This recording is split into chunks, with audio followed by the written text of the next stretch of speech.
The scripture text for our message is from Mark chapter 5, verses 21 through 43. When Jesus had again crossed over by boat to the other side of the lake, a large crowd gathered around him while he was by the lake. Then one of the synagogue leaders, named Jairus, came, and when he saw Jesus, he fell at his feet. He pleaded earnestly with him, "My little daughter is dying. Please come and put your hands on her, so that she will be healed and live." So Jesus went with him. A large crowd followed and pressed around him, and a woman was there who had been subject to bleeding for 12 years. She had suffered a great deal under the care of many doctors and had spent all she had. Yet, instead of getting better, she grew worse. When she heard about Jesus, she came up behind him in the crowd and touched his cloak, because she thought, "If I just touch his clothes, I will be healed." Immediately her bleeding stopped, and she felt in her body that she was freed from her suffering. At once Jesus realized that power had gone out from him.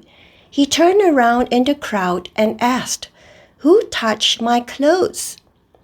"You see the people crowding against you," his disciples answered, "and yet you can ask, 'Who touched me?'" But Jesus kept looking around to see who had done it. Then the woman, knowing what had happened to her, came and fell at his feet and, trembling with fear, told him the whole truth. He said to her, "Daughter, your faith has healed you. Go in peace and be freed from your suffering." While Jesus was still speaking, some people came from the house of Jairus, the synagogue leader. "Your daughter is dead," they said. "Why bother the teacher anymore?" Overhearing what they said, Jesus told him, "Don't be afraid, just believe." He did not let anyone follow him except Peter, James, and John, the brother of James. When they came to the home of the synagogue leader, Jesus saw a commotion, with people crying and wailing loudly. He went in and said to them, "Why all this commotion and wailing? The child is not dead, but asleep." But they laughed at him. After he put them all out, he took the child's father and mother and the disciples who were with him, and went in where the child was. He took her by the hand and said to her, "Talitha cum," which means, "Little girl, I say to you, get up." Immediately the girl stood up and began to walk around. She was 12 years old. At this, they were completely astonished. He gave strict orders not to let anyone know about this, and told them to give her something to eat. The word of the Lord. I would like to begin today's sermon with a quote that may be quite well known for some of us, and that is, "There are no atheists in foxholes." Okay. When soldiers are fighting and they are hiding in a foxhole, it is tough, because the only thing that prevents a bomb from landing into that foxhole is something beyond themselves. They have no control whatsoever. It doesn't matter how strong you are, how clever you are, how good you are. If there's a bomb that goes into your foxhole, that's it. That's the end of you. So it is said there are no atheists in the foxhole. Well, some people also call it foxhole conversion. You know, when you're in a foxhole and somebody asks you, do you want to secure your eternal salvation and come and believe in Jesus? The person will say, yes, I do anything, you know. So that's what we call a foxhole conversion, all right? This is how sometimes we understand Proverbs in the Bible. Sometimes people think of Proverbs as absolute statements. They are not absolute statements, okay? When it says something like there are no atheists in a foxhole in English, okay? It is not an absolute statement. It's not meant to be one. There's a very similar expression. It says that the only time he looks up to God is when he's flat on his back, okay? So sometimes people are like that. Okay? The only time when we are looking to the Lord, it is when we are lying flat on our back and we are sick, we are unwell, we cannot do anything but to look up. Right? Well, today's narrative is about two desperate people. They wanted healing. There was a father who was desperate for his daughter. And there was a woman desperate for healing because of her chronic condition. So let's jump in and look at the desperate faith of Jairus and the woman with the hemorrhage. The first point I would like to share with you is that Jesus accepts the faith of desperate, conflicted people. Mark chapter 5:22 says, Then one of the synagogue leaders named Jairus came and he saw Jesus. He fell at his feet. He pleaded earnestly with him. My little daughter is dying. Please come and put your hands on her so that she will be healed and live. So Jesus went with her.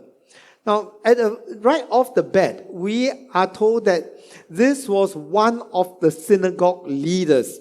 That means he was probably a wealthy man. Otherwise, he won't be a synagogue leader. Another thing is that he was in the wrong camp, because typically the people in the synagogues would attack Jesus. So he was in the wrong camp in that sense. How much of Jesus did he believe? We don't know. But at least he believed enough that Jesus could heal his daughter. So he could see that truth was not about past loyalties, but the present reality that he saw in Jesus. And there is no shame in asking Jesus for help, even though a person can belong to the other camp. Even though we may have been enemies of Christ, yet Christ accepts us. So the question then is, what do you do after Christ has helped you?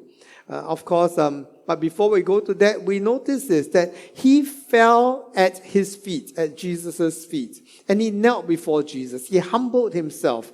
There is nothing this father will not do to save his baby girl.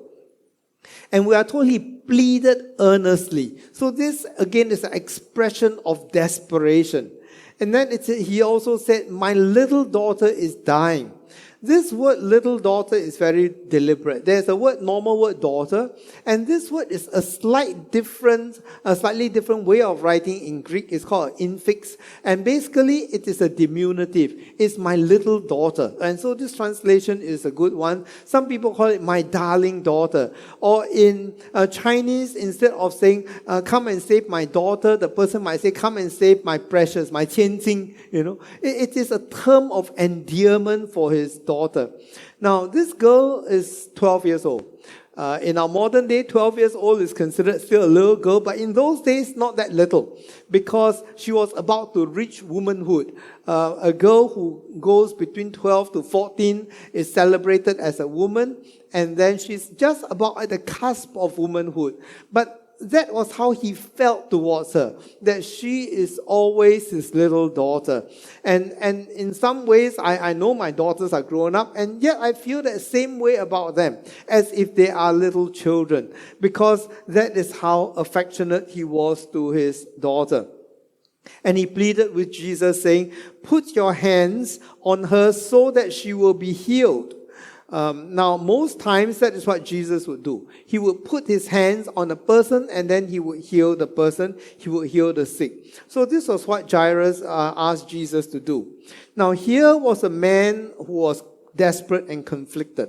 On the one hand, there was the life of his daughter and asking Jesus for help. And on the other hand, stood his position as a leader of the synagogue. You see, his appeal to Jesus for help was probably a kind of foxhole conversion, a foxhole faith. Okay? I don't know how much I believe, but I have to believe because there's no other option left but to believe. Okay, so it is a desperate, conflicted, foxhole kind of faith of conversion. Now, but he wasn't the only one, because the story tells us next in Mark chapter 5, verse 25, and a woman was there who had been subject to bleeding for 12 years. She had suffered a great deal under the care of many doctors and had spent all she had. Instead of getting better, she grew worse. And when she heard about Jesus, she came up behind him in the crowd and touched his cloak, because she thought, if I just touch his clothes, I will be healed. So Jesus was on the way to heal the daughter of the desperate Jairus, and he encountered another desperate person. And this time we are not told her name, we are just told woman. The woman with the bleeding. Maybe that was a moniker. Maybe that's how everybody in the small neighborhood knew her. The woman with the bleeding, the woman with the hemorrhage. And she was bleeding for 12 years. Okay? So, it is not nice to be known as the woman who bleeds. Now, there are two types of people in this world. There's one type of person in this world who have uterus, and there's one type of persons who have no uterus. Okay. I belong to the no uterus group. Some of you belong to the uterus group. And people who belong to the uterus group will have a monthly cycle of bleeding. And the bleeding starts and the bleeding stops. And they know it can be uncomfortable. But it is very different from being stuck in the cycle. She was stuck in the bleeding part of the cycle. And that bleeding would not stop. And this was essentially her suffering that she had. Some people, by way of similarity, are stuck in a certain part in their life.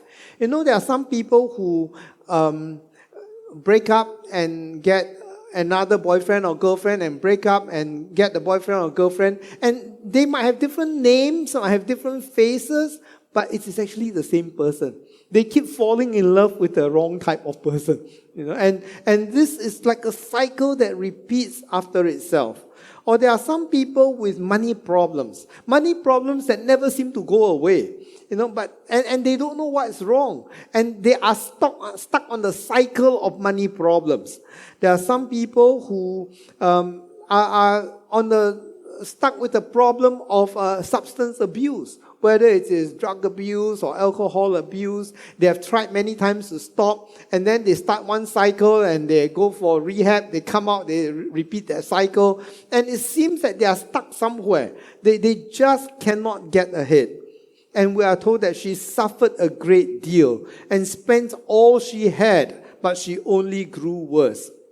Now, people with uterus have to suffer pelvic exams from time to time. And they are unpleasant at best. But sometimes they are downright traumatic. And I wouldn't know that, but I have seen people who have had traumatic experiences because of the pelvic exam. Can you imagine the nature of her illness? 12 years, looking for doctors all the time, looking for a cure, chasing after every rumor. Now, when you think of doctor, you're not thinking of like doctors today, okay?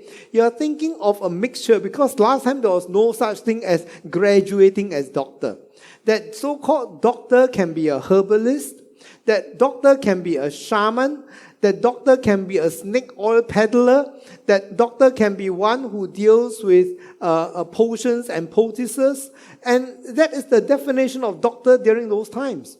So she had spent all her money, suffered terribly, and she had only grown worse. She was sick, she was bankrupt, and she was ostracized. Because if a woman is bleeding in those days, if a woman is bleeding because of it is part of the natural cycle according to Jewish law, that is one kind of uncleanness. But if a woman is bleeding because the bleeding won't stop, it's a different category of uncleanness altogether. Now, so she was probably also in pain. And we are told that, when she went to Jesus, Mark chapter 5:29, immediately her bleeding stopped when she touched the cloak of Jesus' clothes. And she felt in her body that she was freed from her suffering. At once Jesus realized power had gone out from him. He turned around in the crowd and asked, "Who touched my clothes?" And here we see this transition of how Jesus completes the faith of the desperate and the conflicted people. So Jesus was not just going to let her get healed and then get away with it and do nothing else, but the healing was not complete, and Jesus was going to complete it. But let's first look at the healing. We are told that her bleeding stopped, and she felt in her body that she was freed from her suffering. Now, people without uterus will not know that you cannot actually feel the bleeding stopping right away, right? People with uterus will know that even when the bleeding stops, you actually don't know it, okay? But what this text clarifies is this, is that she felt in her body, meaning this, while a woman cannot feel the stopping of bleeding, she can feel the stopping of pain. Because this woman for 12 years was suffering from pain and cramps and it was hurting. And she knew that the bleeding had stopped because her pain had stopped.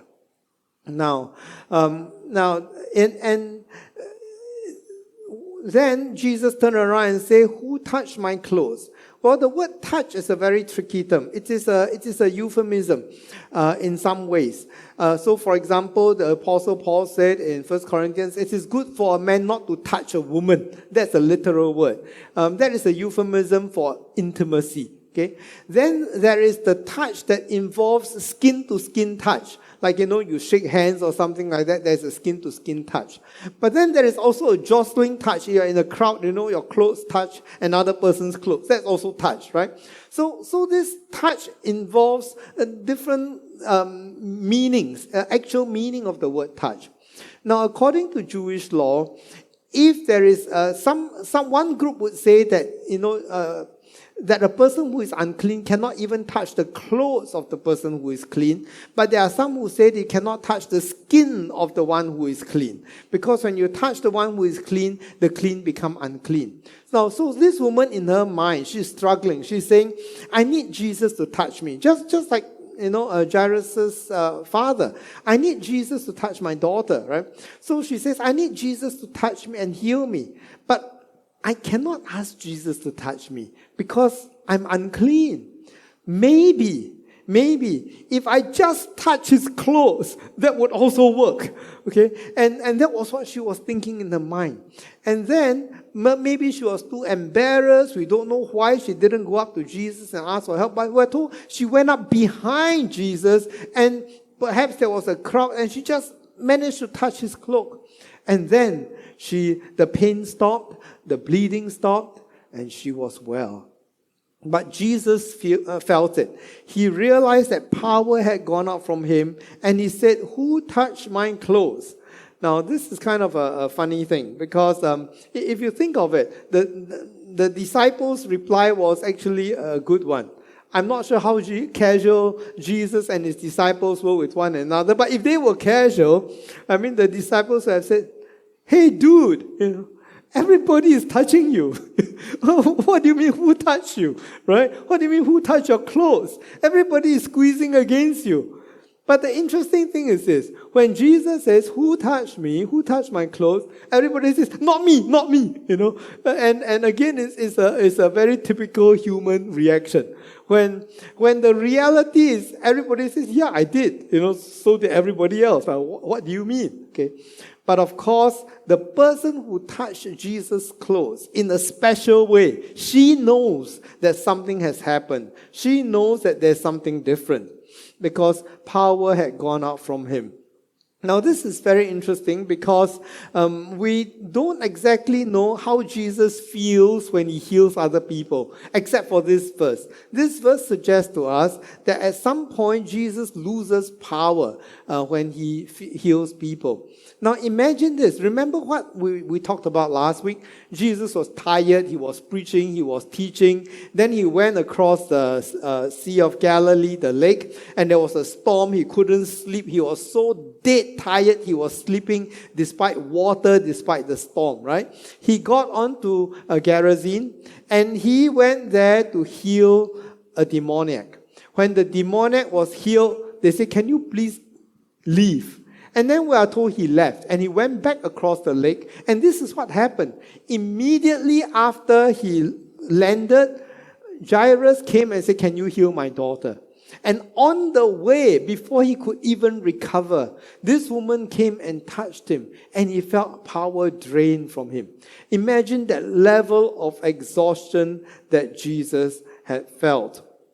Now, And again, you see the character, the beauty of Christ, the heart of Christ shining out over here for us. Now, what happens is this. In this story, you find a case of a person wanting physical healing. And like many of us, we want physical healing without asking for spiritual healing. And after our physical healing, we tend to forget what is going on.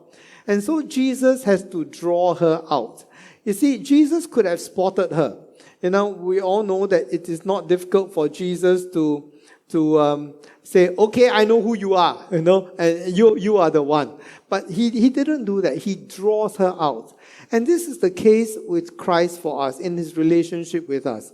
Many times people would ask him for a healing or ask him for something in their lives, and God heard their prayer. You may be asking for a job and you finally got a job, and then you promptly forget, or you ask for healing and then say, maybe it's not God after all. Or you ask God to heal somebody and then after that you conveniently forget. And instead of ignoring it or confronting her, Jesus draws her out and wants her to come and speak himself and admit it that she was the one. And so what she did was that she turned around, she admitted it. In verse 33. Then the woman, knowing what had happened to her, came and fell at his feet, trembling with fear, told him the whole truth. So Jairus fell at Jesus' feet before the healing of his daughter. Here this woman fell at Jesus' feet after the healing of his daughter. And it is fine. Okay, Jesus was drawing her out and told the whole truth and says, this is what happened. And what did Jesus say? Daughter, your faith has healed you. Now, I want you to focus on this word daughter. Remember earlier on, Jairus had said, come and heal my daughter. And this woman, after 12 years of suffering, I think she was nobody's daughter, anymore. If she had been married, it's likely that the husband would have left her after 12 years. Lost her husband, lost her money, lost her health, lost social contact. Can you imagine? It's a bit like having COVID, but not for 1 week of isolation, but you're isolated for 12 years. After 12 years of isolation, I don't know about you, I don't know about the woman, but I'll be half crazy. Okay, I would not be thinking very straight. Okay, and the woman wasn't thinking very straight. All right, so let's not be too harsh on her. Okay, so what Jesus did was to draw her out so that she could confess. And he calls her daughter. And this is the same root word as the earlier word, except the little part, minus the word little. And so Jesus used the same term of endearment. She is daughter of God. She's the daughter of Jerusalem. And she is called for healing. And Jesus says, go in peace and be freed from your suffering. So God saving you is not complete until you publicly respond to God's work in you. So please don't be engaged in what theologians call will worship. What is will worship? W-I-L-L. Will worship means this. Means I will worship the way I want. I will express my faith in the way I want. It's all about my will. I believe, but I want to do it my way. That's will worship. But Jesus didn't allow the woman to go that way. Okay, he called her up, he drew her out. And so, what is happening here? Well, we must no longer say that I'm the king of my own life. I'd like to refer you to Psalm 107 verse 2. In the ESV it says, let the redeemed of the Lord say so, whom he has redeemed from trouble. What does it mean? It says that if you have been redeemed by the Lord, you must say so. You must say it. Okay? So let the redeemed of the Lord say so. Okay? NIV explains it a little bit clearer. It says, let the redeemed of the Lord tell their story. Okay? The woman had to tell her story. The woman had to say so, that she was redeemed. Those he redeemed from the hand of the foe. NLT has a different expression, all meaning the same thing. Has the Lord redeemed you? Then speak out. Tell others he has redeemed you from your enemies. Your redemption is not complete. You see, until that happens. Jesus accepts your faith even when it is imperfect, when it is conflicted, when it's a foxhole conversion, desperate kind of faith, that's fine. But your faith will not be complete until you have testified, until you testify of what God has done for you. So if God has already done a work for you, purpose in your heart to glorify Him. And by the way, next week you have a chance, okay? Next week, our anniversary, we have a time of Thanksgiving, and you'll have a chance to testify, to thank God for what He has done for you, okay? So, write down your testimony if you need to, and actually you ought to do that, because many times people will say, I'll only take 1 minute, and they come out here and 10 minutes later they are still talking. Okay, so write down your testimony, come up next week, and let the redeemed of the Lord say so. All right, and then you see what happened with Jairus. You see, we are told that when he got there, the people were in doubt, and they were crying and wailing because the little girl had died. And Jesus told the parents, don't be afraid, just believe. And what are they to believe? Well, they don't know what to believe. The daughter has died. I mean, what else is there to believe anymore? Well, Jesus says, never mind, just believe. Believe in me, Jesus is saying. Let me lead you. Now, anyone can want healing from a sickness, but I'm not sure how many parents want their dead children to be raised to life. Okay, it is kind of a scary thing, because it's like, I don't know what the child is going to be after the child is raised to life. Okay, so it is scary. We don't know whether they wanted or they didn't want, or they didn't know what to say anymore. But Jesus says, no, the child is still sleeping, assuring them that He is going to raise her. Now, so then we are told that He put them all out, meaning the rest of the crowd that says that, oh, this is ridiculous to say that this girl is still sleeping. You see, Jesus does not want unbelief to spoil the occasion. Jesus is not interested to prove Himself to unbelievers. There is a difference between doubt and unbelief. Doubt is that you are not so sure. But unbelief is a decision not to believe. That is unbelief. Believing is a choice, it's a decision. You can choose to believe. That's why there's a foxhole conversion. That's why the woman, the father and the wife believed, because they've got no other option but to choose to believe, right? But the other people all chose not to believe. So Jesus put them all out. And He is going to perfect their faith. He's going to complete a desperate faith. And He took her hand and said to her, Talitha koum, which means, little girl, I say to you, get up. Now, so again, you see this time, Jesus touching her hand. Now, she is a dead person. If Jesus were to touch her, Jesus becomes unclean, right? I mean, today we don't really care about clean, unclean, but the Jews were fixated on cleanliness laws, okay? And that is the irony of it. You see, whether it was a dead person or a leper who is unclean, or anybody who is unclean, anybody touching a clean person becomes ceremonially unclean. But in the case of Jesus, whenever He touches somebody, that person becomes clean. And that is the strangeness of it. It is a major reversal of everything that the Old Testament people were thinking. Unclean and clean come together.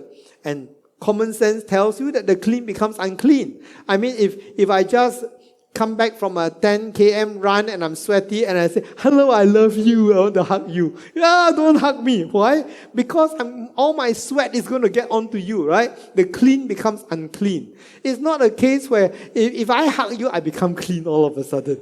And yet that also happened to Jesus. When the unclean and the clean touched, the unclean became clean. And so here you have these two stories woven together, and these real life stories of a daughter and nobody's daughter, of unclean and clean, of how Jesus made the two clean again.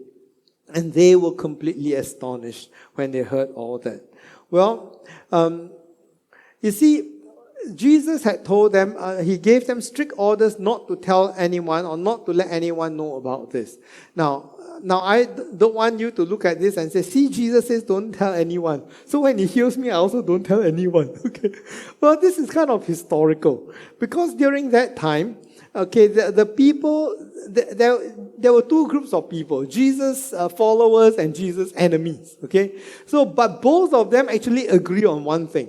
They agree that the Messiah, when he comes, is going to be king. Okay. So, his followers will want to make him king by force, and his enemies will want to destroy him and kill him because he is making himself king, and they don't accept him as king. So Jesus didn't want this thing to come out so early. Later on, he will make himself known when he was ready to go to the cross. But at that point, it wasn't the right time.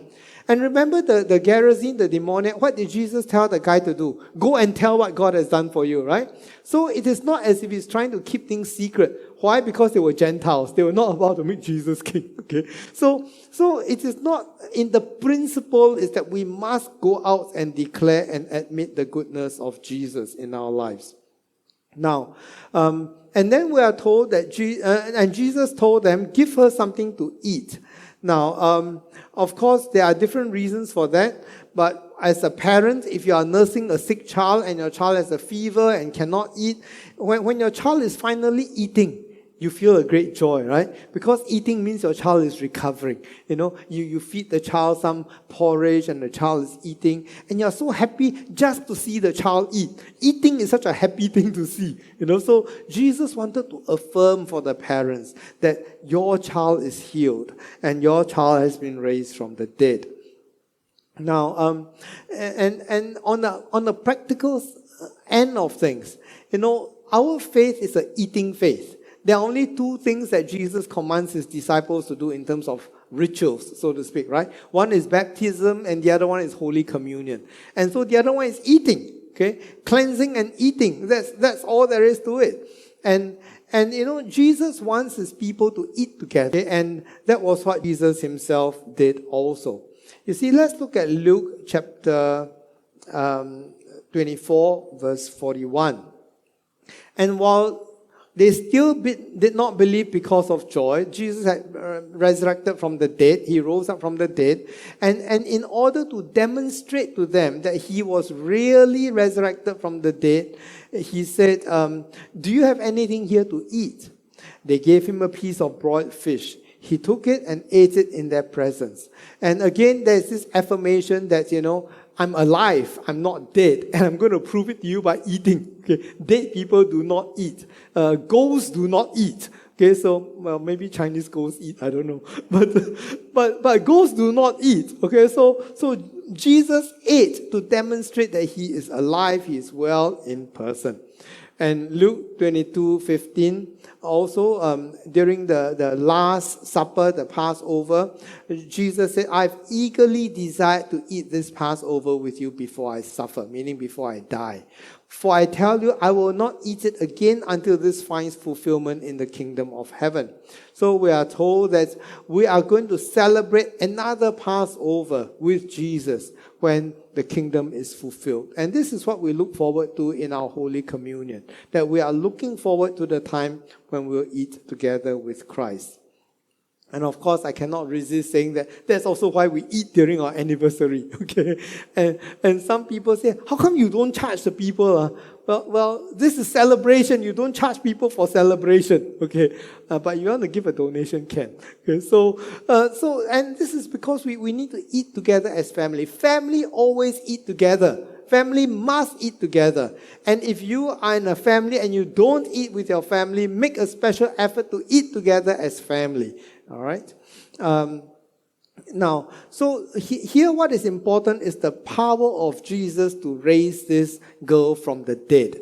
It is nice that she's raised from the dead, but it is more important that they know that Jesus has the power to raise the dead. And that is something that Jesus had to imprint within their hearts.